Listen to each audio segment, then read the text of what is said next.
ఓం హరి ఓం. ఓం గురుబ్రహ్మం గురువిష్ణు గురుదేవో మహేశ్వర గురు సాక్షాత్ పరబ్రహ్మం తస్మై శ్రీ గురువే నమః. ఈరోజు తులారాశి గురించి తెలుసుకుందాం. తులారాశి వారికి ప్రస్తుతం చాలా ఐశ్వర్యం కానీ అన్నీ ఉంటాయి. రేపు వృత్తి స్థానంలో బృహస్పతి వస్తున్నాడు. ఇప్పుడు దాకా వృత్తికి సంబంధించిన ఇబ్బందులు రావచ్చు తులారాశికి, కానీ రేపు వృత్తి స్థానంలోకి బృహస్పతి వస్తున్నాడు కాబట్టి మీరు ఏ వృత్తన్నా చేయండి, విపరీతమైన యోగాల్ని ఇస్తుంది.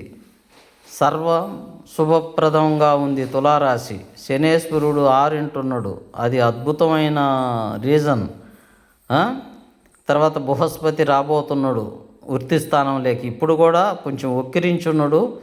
ఈ రాశి వారి తండ్రికి కొంచెం అనారోగ్యం ఎఫెక్ట్ ఇస్తుంది ప్రస్తుతం. ఆ ఆరోగ్యం తండ్రికి చూపించుకోండి, అంటే కొంచెం డబ్బు ఖర్చు అవుతుంది. డబ్బు విపరీతంగా వస్తుంది తులారాశి వారికి. ఎన్నడూ లేని సిరి సంపదలు కలుగుతాయి తులారాశి వారికి. సర్వే జనా సుఖినో భవంతు. హరి ఓం.